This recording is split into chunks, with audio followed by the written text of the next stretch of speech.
And now it's time for 3 Up. Oh, welcome to the NFL, Drake May. 3 Down.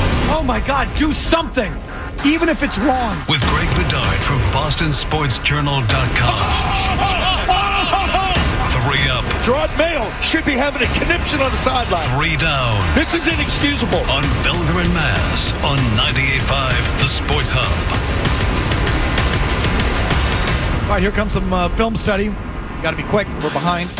3 Up, 3 Down, presented by Tullamore Dew Irish Whiskey. Enjoy the game with the original triple distilled, triple blended, and triple cask matured Tullamore Dew Irish Whiskey.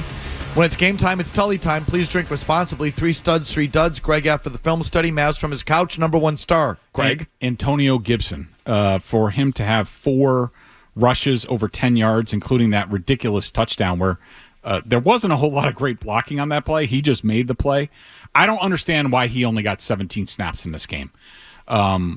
And we'll get into the other side of the running back tandem in a second, but I thought Gibson was outstanding and should have played a lot more and needs to be used in the pass game more, especially against a scheme like Gus Bradley's. You got to use the running backs underneath a little bit more. Drake May, 80% completion rate. I didn't really think the interception was his fault. I know Greg disagrees. I thought it was, and the 41-yard run, that was a special play.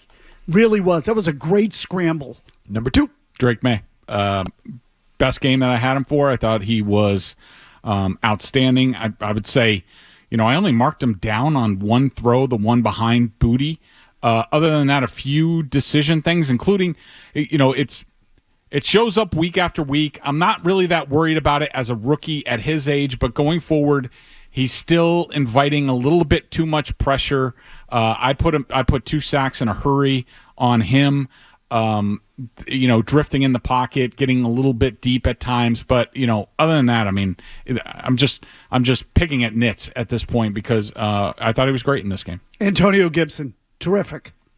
Number 3. Austin Hooper. Christian Gonzalez was close, but I thought Austin Hooper, the touchdown reception was great. He did some nice work in the run game, and also he had a big third down reception. I went with both tight ends as a tandem. 11 catches, 117 yards. Hunter Henry, who I always thought was a little bit of overrated, took a couple of massive shots in this game. Yep. Massive, and he played it out. Good job. Great. He showed real toughness in this game. He was a stud. Great point. Doesn't need to do it. 3-9 team, going nowhere. Veteran guy. Made his money. He didn't have to keep going through that. And he, immediately coming off the field, he's like, fine, I'm fine. Like, he put his thumb up. Immediately. Excellent point on Hunter Henry. All right, 3 down. Give me the number 1 dud for the Patriots, Greg. Layden Robinson. I know Gerard Mayo said on Monday that this was Robinson's best game. I disagree. I mean, look, it was a tough matchup with DeForest Buckner and Grover Stewart on the inside, and so that's got to factor in. But, he still gave up 4 quarterback pressures. There was only, 1 more on the offensive line, and I had him down for 10 minus plays. He got owned a few times. That's going to happen against DeForest Buckner. But to say, he was great or anything in this game, I disagree. Kyle Duggar. If he was 30, 40 pounds heavier, he'd be a middle linebacker. He wouldn't be in the pass game at all. He'd be Jawan Bentley is what he'd be. Number 2, Greg. Ramondre Stevenson. I thought he was terrible in this game. I had 5.5 stuffed runs on him, which is absurdly high. I don't know if he's hurt or what, but he doesn't look right. He's obviously not comfortable in this scheme. I don't know if it's not confidence in what's in front of him as far as the blockers, but he has absolutely, his vision is gone as far as seeing cutback lanes. I know that's not his forte. He's more of just a sledgehammer type back, but even when they run those plays, he's pitter-pattering into the hole. And at this point, I mean, there's no reason for him to play. He had the big run, which was great. I mean, it was well blocked. It was well schemed. It wasn't so much Stevenson making a play. But for him to play 56 snaps in this game and Gibson to play 17, sorry, I just disagree with that. Again, you had him for 5.5 stuff runs, so now we're blaming the running back for defenders being in the backfield.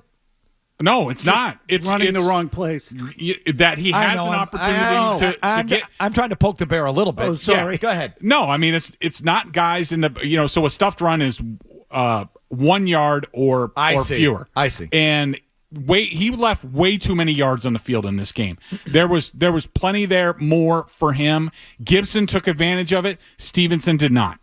Layden Robinson, for the reasons Greg said. Next. Kyle Duggar.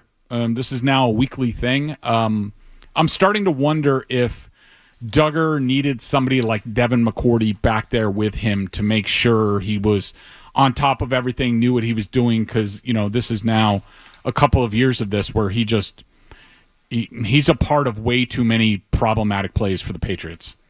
Bryce Behringer, they asked him to punt once, and he screwed it up. One punt, he screwed it up. I'd like to introduce dynamic punting into the NFL so that we can eliminate the play altogether. If you like that clip, check out more videos from Felger and Mazz here. For more Patriots analysis and opinion, hit this playlist. And for all the latest from the Sports Hub, download the app at 985thesportshub.com.